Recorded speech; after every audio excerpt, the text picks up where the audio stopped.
ឲ្យគោរពសិទ្ធិមនុស្សនៅលើទឹកដីកម្ពុជាដែរអញ្ចឹងបារាំងដែលចូលមកប្រជុំនៅប្រទេសខ្មែរគេទាមទារឲ្យលោកហ៊ុនសែនគោរពសិទ្ធិមនុស្សដែលលោកហ៊ុនសែនបានបំផ្លាញសិទ្ធិមនុស្សហើយតាក់ទងជាមួយនឹងកិច្ចព្រមព្រៀងទីក្រុងប៉ារីសដែលលោកហ៊ុនសែនបានកំទេចកិច្ចព្រមព្រៀងទីក្រុងប៉ារីសចោលលោកហ៊ុនសែនមិនអាចធ្វើបានទេអាចំណុចហ្នឹងអញ្ចឹងគេត្រូវដាក់សម្ពាធលោកហ៊ុនសែនដាក់សម្ពាធទី1គេហៅសង្គ្រាមត្រជាក់ដាក់សម្ពាធទី2សង្គ្រាមក្តៅសង្គ្រាមត្រជាក់មានអីបងប្អូនធម្មតាឥឡូវហ្នឹងគ្រួសារលោកហ៊ុនសែនគ្រួសារអ្នកនិមឺនធំដុំនៅស្រុកខ្មែរអត់អាចចេញទៅព្យាបាលនៅអាមេរិកទៅថៃទៅអីបបាក់បន្តិចហើយគាត់ព្យាបាលគាត់មានលុយគាត់ចង់ទៅព្យាបាលនៅប្រទេសបារាំងសំបីតែជំទាវប៊ុនរ៉ានីហ៊ុនសែនហ្នឹងក៏ទៅព្យាបាលនៅប្រទេសបារាំងដែរអញ្ចឹងអ្នកឯងទៅព្យាបាលនៅប្រទេសគេបើអ្នកឯងអត់ស្ដាប់គេទាំងអស់គេមិនជួយអ្នកឯងគេមិនចង់ព្យាបាលអ្នកឯងតោះស្ដាប់គេដែរយល់ទេបងប្អូនអញ្ចឹងអារឿងហ្នឹងសំខាន់ដែរលោកហ៊ុនសែនត្រូវធ្វើអាសង្គ្រាមត្រជាក់ជាមួយនឹងបរទេសដែលខ្លួនឯងចង់ទៅព្យាបាលខ្លួនឯងចង់ទៅច្រកកោននៅពេលមានអាសន្នត្រូវសម្រួលជាមួយគេដែរមិនមែនអាចរឹងតឹងបានទាំងអស់អញ្ចឹងពេកទេអញ្ចឹងលោកហ៊ុនសែនគាត់ត្រូវការប្រុងប្រយ័ត្នអារឿងហ្នឹងដែរអញ្ចឹងបងប្អូននេះចៅតាសួស្ដីលោករ៉ាស៊ីនៅក្នុងប្រទេសខ្មែរសពថ្ងៃគ្រូបង្រៀនគ្រប់សាលាទូទៅគ្រប់សាលាទូទាំងប្រទេសម៉ោង3រសៀលគឺត្រូវតែចូលប្រជុំតាម Telegram ឃើញទេហាមអវត្តមានហ៊ុនសែនខ្លាចគ្រូបង្រៀនបែកចិត្តសំខាន់ណាស់គ្រូបង្រៀនត្រឹមត្រូវចៅតាអរគុណច្រើនមែនតើខ្ញុំបានព័ត៌មានច្រើនណាស់ដែលបងប្អូនយើងច្រើនបញ្ជូនមកអញ្ចឹងដូចចៅតាអញ្ចឹងគាត់នៅខាងក្នុងគាត់ដឹងណារាល់ថ្ងៃកុំថាlàគ្រូបង្រៀនដែលខ្ញុំដឹងចៅតាកូនសិស្សនឹងក៏ដោយរៀនចប់មុខវិជ្ជានេះឥឡូវគេបើបន្ថែមឲ្យរៀនមុខវិជ្ជានោះបន្ថែមអត់ឲ្យគាត់ទំនេរទេគ្រូបង្រៀនក៏ដូចគ្នាចប់ពីការងារឲ្យត្រូវប្រជុំត្រូវចូលឲ្យហាមអវត្តមានដូចចៅតាបានលើកត្រឹមត្រូវ 100% នេះជាការពិតបងប្អូនគេអត់ឲ្យបញ្ញវន្តនិស្សិតទំនេរទេគេខ្លាចបញ្ញវន្តនិស្សិតនេះហើយយកពេលវេលាដើម្បីមកចូលរួមជាមួយនឹងនយោបាយខ្មែរចូលរួមជាមួយអ្នកប្រជាធិបតេយ្យលោកហ៊ុនសែនគាត់ឆ្លាតអាចំណុចអានឹងគាត់ធ្វើឲ្យអ្នកឯងរវល់រហូតអត់ឲ្យមានទំនេរទេអញ្ចឹងគ្រូបង្រៀនដែលគាត់បានថាប្រាក់ខែ300ជាងហ្នឹងគឺវែងអត់មានពេលវេលានឹងទំនេរទេសូម្បីតែអ្នកខ្លះចង់បង្រៀនគួរក៏អត់មានពេលផងចឹងឲ្យបងប្អូនយល់ពីបញ្ហាហ្នឹងណាហ្វេនឡានបាទតើយួនចូលមកធ្វើប្លន់រណសេរីជាតិសង្គ្រោះជាតិជំនួស UN តើមានគោលបំណងអ្វីពិតប្រាកដនៅលើទឹកដីកម្ពុជាវាចង់คลายទៅជាអាណាព្យាបាលខ្មែរមែនទេគោលបំណងរបស់យួននេះណាមិនខុសពីបណ្ឌិតកែមលីលើកហៅថាក្រេមៀទេរាល់ថ្ងៃនេះគឺគេចូលមកធ្វើម៉េចនយោបាយសេដ្ឋកិច្ចទី1គេប្រើនយោបាយសេដ្ឋកិច្ចខ្ញុំនិយាយឲ្យបែកបន្តិចទៅទទួលច័ន្ទហ្វេនឡានគាត់បានសួរចំនួននេះឲ្យខ្ញុំបែកបន្តិចឲ្យបងប្អូនបានជ្រាបនយោបាយនៅប្រទេសខ្មែរនៅពេលដែលគេធ្វើមកដាក់នៅលើទឹកដីកម្ពុជាក្រោមណាទី1គឺគេបំផិតបំភ័យយ៉ាងម៉េចគេឲ្យមានចោលប្លន់ឲ្យគេកាប់សម្លាប់នគរបាលប៉ូលីសដែលនៅទីនឹងសិតសឹងតែគេបង្កប់កូនចៅគេមកធ្វើនគរបាលប៉ូលីសនៅទីនឹងកាប់សម្លាប់ហើយប៉ូលីសទាហានគេអត់មកការពារប្រជាពលរដ្ឋទេអញ្ចឹងប្រជាពលរដ្ឋនៅទឹកដីកម្ពុជាក្រោយលក់ផ្ទះកម្ពុជាក្រោមលក់ផ្ទះពីមួយកន្លែងរត់ទៅមួយកន្លែងដើម្បីអីដើម្បីអត់ហ៊ាននៅតំបន់ហ្នឹងវាអសន្តិសុខអ្នកណាមកទិញយួនគេមកទិញផ្ទះកន្លែងហ្នឹងគេមកនៅកន្លែងហ្នឹងវាឈប់មានចោលប្លន់ហើយអញ្ចឹងពីមួយឆ្នាំទៅមួយឆ្នាំចំនួនប្រជាពលរដ្ឋវៀតណាមកើនឡើងរហូតនៅពេលដែលបារាំងដកទ័ពទៅដង់ស៊ីតេវៀតណាមនៅទីហ្នឹងវាច្រើនជាងខ្មែរចឹងហើយបានបារាំងឲ្យទឹកដីកម្ពុជាក្រោមនឹងវៀតណាមកាន់ក្តាប់ទៅមិនមែនកាត់ឲ្យទេតែគ្រាន់តែឲ្យកាន់ក្តាប់ដោយសារអីដង់ស៊ីតេគេច្រើនជាងយើងក៏លេចមើលនៅគ្រីមៀពេលដែលគ្រីមៀជាសហព័ន្ធសូវៀតចំនួនហ្នឹងអញ្ចឹងគ្រីមៀជនជាតិរុស្ស៊ីមកនៅគ្រីមៀវាច្រើនទៅនិយាយភាសារុស្ស៊ីទៅអញ្ចឹងដង់ស៊ីតេរបស់ជនជាតិរុស្ស៊ីវាច្រើនជាងអ្នកនៅក្នុងស្រុកចឹងពេលដែលបោះឆ្នោត2016មិនដឹង14គ្រីមៀគណៈបករុស្ស៊ី ជាប់ឆ្នោតคล้ายទៅជាអ្នកដឹកនាំស្រុកខ្មែរក៏ដូចគ្នារាល់ថ្ងៃវៀតណាមចូលមកប្រទេសខ្មែរមើលបងប្អូនមើលទៅឆែកប៉ាសពតទៅធ្វើអីនៅព្រំប្រទល់នៅខាងស្នួលចូលមកប្រទេសខ្មែរដាក់លុយតែ5,000នេះចូលក្នុងប្រអប់មួយដែលនគរបាលព្រំប្រទល់នោះគាត់បង្កើតប្រអប់មួយចូលមកដាក់5,000ទៅចេញទៅវិញដាក់5,000ទៅអ្នកខ្លះចូលព្រឹកចេញល្ងាចអ្នកខ្លះចូលព្រឹកបាត់រហូតអត់ឃើញត្រឡប់ទៅវិញទេគេទៅនៅកន្លែងណាក៏បានដែរជាពិសេសគេមកនៅលើទូក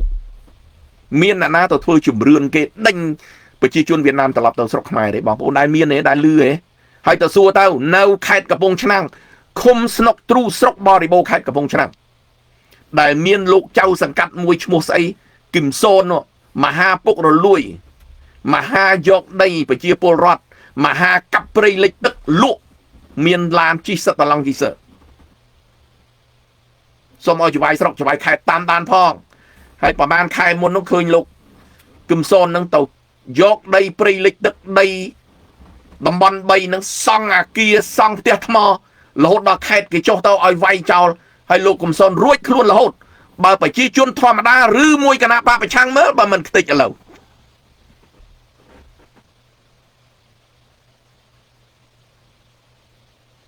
ខ្ញុំមានដី50ហិកតានៅផ្លូវស្នុកទ្រូនឹង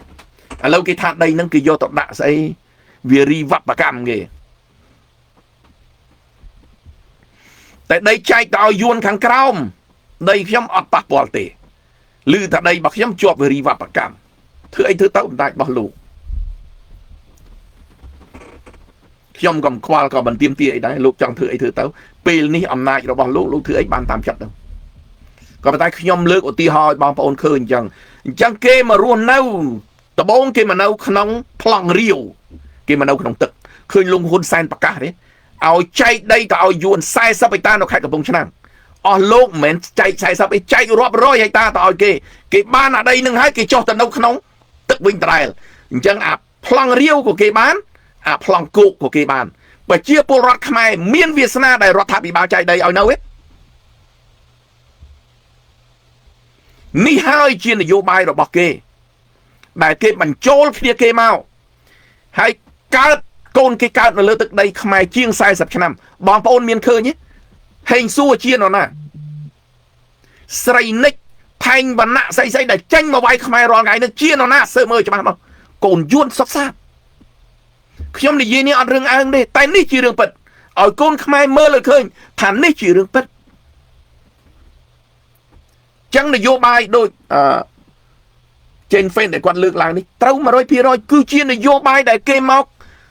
ច្រេះស៊ីដែកនៅលើទឹកដីកម្ពុជាឥ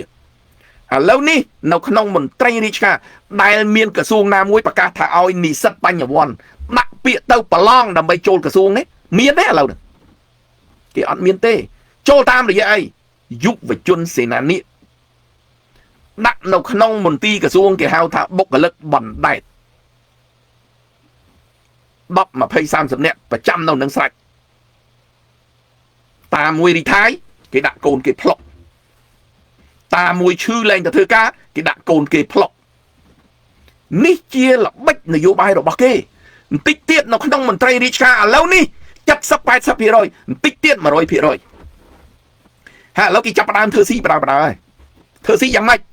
បងប្អូនមើលនៅក្នុងមន្ត្រីរាជការនៅក្នុងក្រសួងនៅក្នុងមន្ទីរក្រសួងណាដែលអត់ពុករលួយឆ្លើយមកគ្មានទេសូម្បីតែនៅក្នុងក្រសួងអប់រំក៏មានអំពើពុករលួយដែរតាមរយៈគ្រូបង្រៀនក៏ដោយតាមរយៈអីក៏ដោយខ្ញុំនិយាយនេះមិនមែនទាំងអស់ទេតែមាន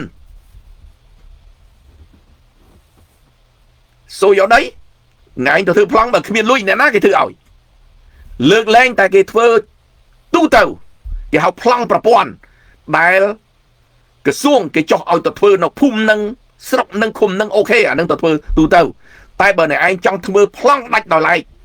ត្រូវតែបងលុយអញ្ចឹងក្រសួងណាក៏គេស៊ីលុយដែរគេឲ្យស៊ីលុយអញ្ចឹងតែនៅពេលដែលស៊ីលុយអ្នកឯងជាខ្មែរសុទ្ធសាធចាប់បេះអ្នកឯងម្ដងមួយហើយគេចោទអ្នកឯងថាពុករលួយប្រជាពលរដ្ឋខ្មែរអបអរសាទរទៀតព្រោះអ្នកឯងមន្ត្រីពុករលួយតែគេចាប់បេះស៊ីតែអ្នកណាដែលជាខ្មែរសុទ្ធសាធឥឡូវបងប្អូនមើលផែងវណ្ណៈដែលគាត់ដើរវាយតាមខេត្តមួយអ្នកនេះខូចផែងវណ្ណៈមានតួនាទីអី មានសិទ្ធិស្អីគ្រាន់តែអ្នកកាសែតមួយដែលកាន់ទូរស័ព្ទមួយតោកតថតហ្នឹងមានរចនាសម្ព័ន្ធស្អីអ្នកផ្សាយអ្នកអីត្រឹមត្រូវអត់មានទេតែផែងវណ្ណៈទៅកន្លែងណាសុំបីតែច្បាយខេត្តក៏ខ្លាយផែងវណ្ណៈដែរអំណាចអ្នកណាអ្នកប្រគល់ឲ្យផែងវណ្ណៈដែលជាកូនយួនសសាហើយវាយអ្នកប្រជាធិបតេយ្យអ្នកណានិយាយការពិតវាយអ្នកហ្នឹងមូលហេតុអីគេបងប្អូនមើលទៅនេះជាល្បិចនយោបាយគេច្រេះស៊ីដែករបស់គេខាងកើតដែលចូលមកបង្ក្រាបខ្មែរអត់ឲ្យងើបទេមើលទៅយុវជនដែលចូលទៅហ៊ានទៅរៀននៅវៀតណាមកូនអ្នកណាសិតសឹងតែកូនយួនដែលទៅរៀននៅវៀតណាមត្រឡប់មកវិញពាក់សាក់2សាក់3បន្តិចទៀតឡើងផ្កាយត្រួតតាឯងបន្តិចរីថៃអស់បាត់ហើយហ្នឹង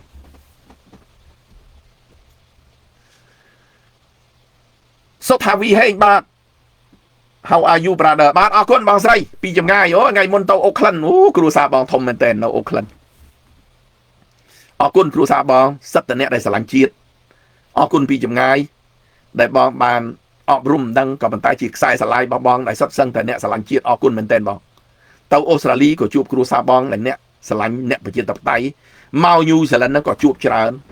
នៅទីក្រុងអូក្លិនថ្ងៃមុនខ្ញុំបានទៅជួបច្រើនមែនតើកម្លាយហ៊ុនបាទជាល្បិចចោលយួនលេបកម្ពុជាត្រឹមត្រូវ 100% សេងសុំបាទធ្វើថ្លង់2500បាទគេឲ្យធ្វើអញ្ចឹងអ្នកឯងនៅជាមួយគេអ្នកឯងអត់ចេះស៊ីអ្នកឯងអត់មានតួនាទីអ្នកឯងស៊ីមិនត្រូវខ្សែរបស់គេថ្ងៃក្រោយគេបេះអ្នកឯងចោលអញ្ចឹងនៅស្រុកខ្មែរមិនមែនខ្សែស្រឡាយរបស់គេសុទ្ធសឹងតែជាជនរងគ្រោះក្នុងសម័យប៉ុលពតក៏ដូចគ្នាបងប្អូនមានបានស្ដាប់សម្ភាសរបស់លោកលឹមចន្ទថុលនៅអុកក្លិនជាមួយលោកជុនច័ន្ទបុតប្រហែលថ្ងៃនេះទេគាត់ជាមេតកអកងតកខ្មែរក្រហមក៏ប៉ុន្តែគាត់ជាជនរងគ្រោះនៅសម័យខ្មែរក្រហមហើយសម័យខ្មែរក្រហមហ្នឹងវាមានគណៈបកវាមានបូព៌ាវាមានពាយប់វាមាននារដីវាមានបច្ចឹមជាពិសេសបូព៌ាគឺជាក្រុមរបស់លោកហ៊ុនសែនដែលជាក្រុមក្រោមការគ្រប់គ្រងរបស់វៀតណាមឆ្នាំ77កងទ័ពវៀតណាមនៅពេញទីក្រុងភ្នំពេញនៅឡើយទេសម័យប៉ុលពតហ្នឹង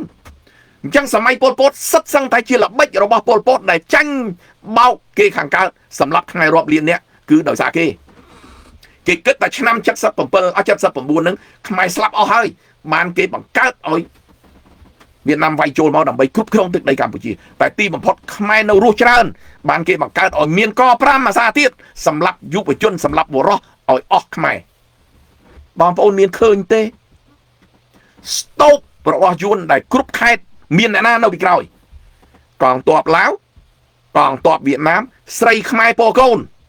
គោលបំណងគេសម្លាប់ឲ្យអស់បរោះខ្មែរអ្នកណាមកធ្វើប្តីកងទ័ពវៀតណាមមកធ្វើប្តីខ្មែរកើតកូនមកគឺកូនរបស់គេនឹងហើយដែលមកគ្រប់គ្រងទឹកដីខ្មែរទៅអនាគតនេះជារឿងពិតបងប្អូនមិនមែនចៃដន្យទេចឹងមកដល់ពេលនេះសូមឲ្យយុវជនគ្រប់ជាន់ថ្នាក់ជាពិសេសនិស្សិតបញ្ញវន្តដែលអស់លោកប្អូនបានរៀនយល់ពីបញ្ហាហ្នឹងតាមដាននយោបាយឡើងងើបឡើងទាំងអស់គ្នាដើម្បីផលប្រយោជន៍ជាតិក្នុងកាលៈទេសៈនេះរបបលោកហ៊ុនសែនមិនដែលទុនដៃទុនជើងនឹងអាម៉ាស់បាក់នៅក្នុងឆាកអន្តរជាតិដូចបច្ចុប្បន្ននេះទេមិនដែលមានទេមានតែបច្ចុប្បន្ននេះហើយដែលរបបលោកហ៊ុនសែនក្រាបដល់ដីអញ្ចឹងពេលវេលានេះគឺដល់ពេលដែលត្រូវមានការបដូរផ្លាស់ហើយបើអត់មានការបដូរផ្លាស់គឺយើងចប់ហើយស្រុកខ្មែរ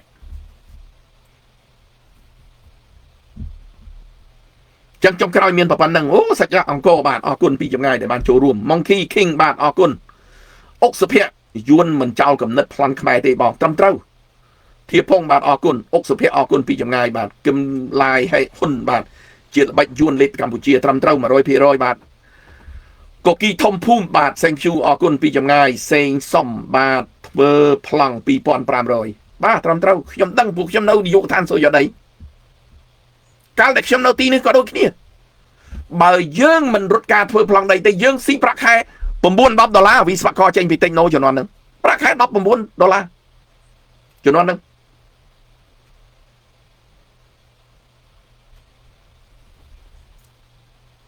Malin trường khiêm tớp tại yul này bị stop yun đại bong bàn của yul bị ní má bong bong mơ bị nứt tại man trầm trâu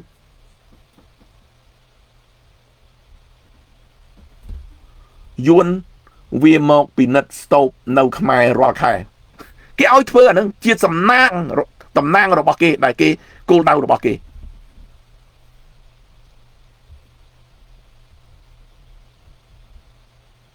khi mà mong chỉ điệp su pu bạn ở côn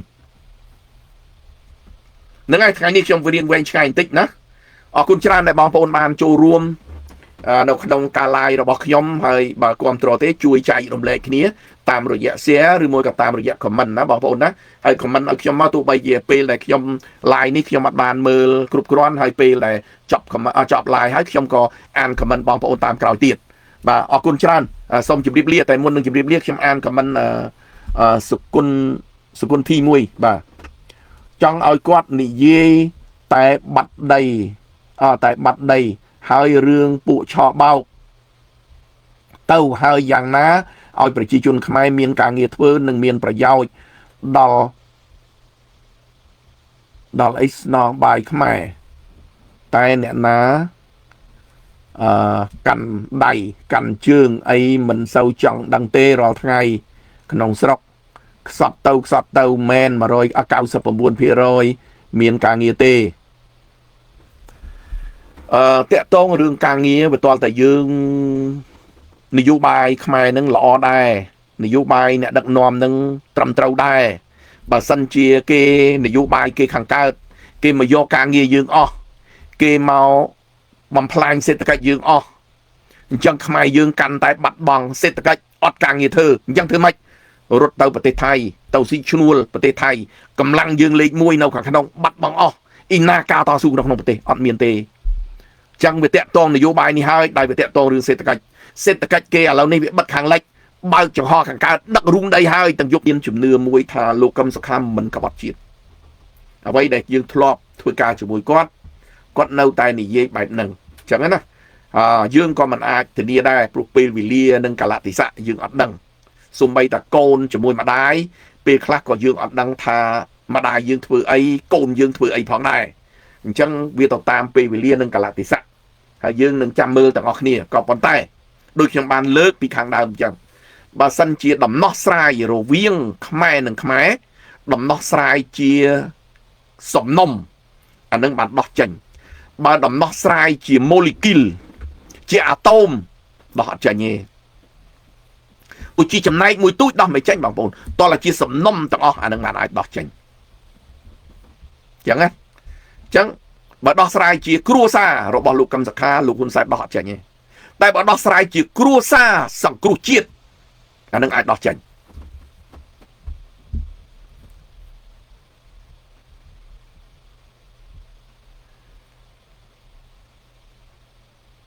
ดาราคัน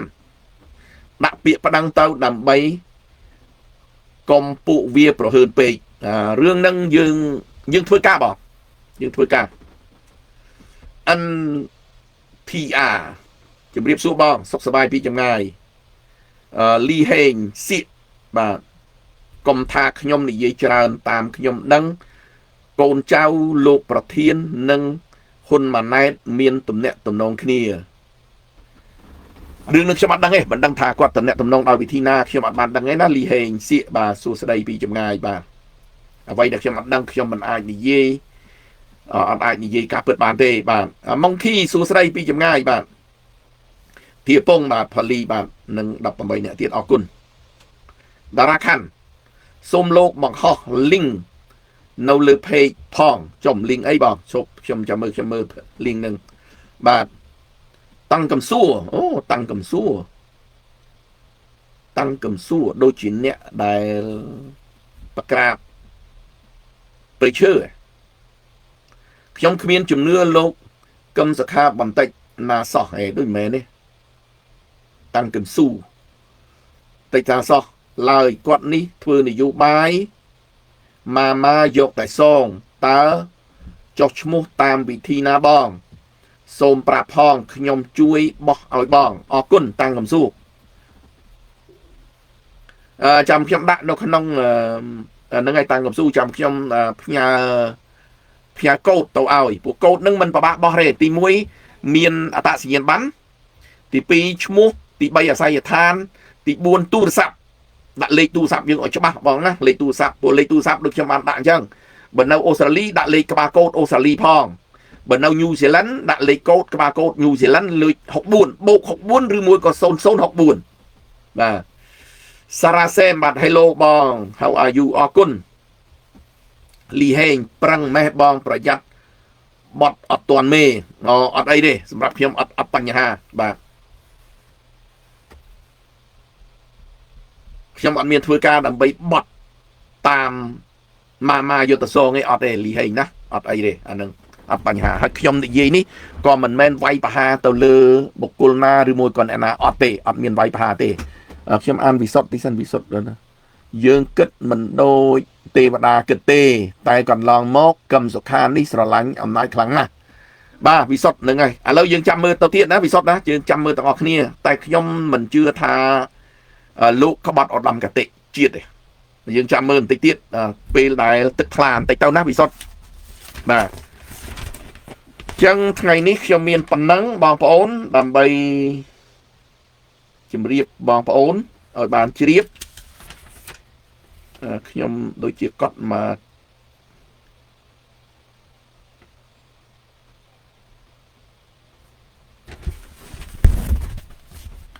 វិវត្តនយោបាយនៅកម្ពុជាហ៊ុនសែនមិនទាន់ចិត្តគាត់ចង់បង្រួបជាតិតាមកាពិតហ៊ុនសែនទាស់ច្រកបាទអានឹងខ្ញុំបានបញ្យល់បងប្អូននេះណាថាលោកហ៊ុនសែនមួយរយៈនេះគាត់ធ្វើបន្ទន់ចិត្តគាត់ធ្វើជាថាគាត់នឹងបង្រួបជាតិតែតាមកាពិតអត់ទេហ៊ុនសែនកំពុងតែទាស់ច្រកយ៉ាងម៉េចទី1លោកហ៊ុនសែនគាត់បានយកគណៈបកប្រជាជនយកមកធ្វើចោលលួចលុយពិភពលោកអញ្ចឹងកិត្តិយសរបស់គណៈបកប្រជាជនក៏បាត់បង់ដែរអ្នកណាដែលបង្កើតគណៈបកប្រជាជនវៀតណាមណាហូជីមិញអ្នកបង្កើតគណៈបកប្រជាជនណាអញ្ចឹងខាងកើតក៏គេអត់សប្បាយចិត្តដែរថាលោកហ៊ុនសែនយកឈ្មោះគណៈបកប្រជាជនយកមកបំផ្លាញទី2ហ៊ុនសែនរងថ្ងៃគាត់កំពុងតែឯកោខាងកើតក៏គេមិនគ្រប់គ្រងគាត់ប្រមាណដែររាល់ថ្ងៃ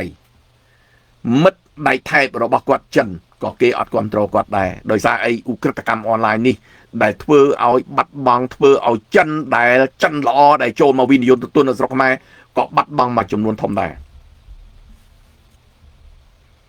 លោកហ៊ុនសែនមនុស្សគាត់រឹងតឹងណាស់អត់ស្ដាប់អ្នកណាទេតែមេកោយគាត់មិនស្ដាប់ផងចូលមកដល់រឿងប្រទេសបារាំង Francophonie ដែលជាប្រទេសដែលនិយាយភាសាភាសាបារាំងហើយ Francophonie នេះដែលគេប្រជុំនៅស្រុកខ្មែរនៅខែ11ខាងមុខនេះគឺគោលដៅដើម្បីអីពួក Francophonie ប្រទេសដែលចូលរួមនិយាយភាសាបារាំងដែល Francophonie នេះគឺជាប្រទេសដែលគោរពសិទ្ធិមនុស្សមុនគេអញ្ចឹងគេមកដើម្បីទាម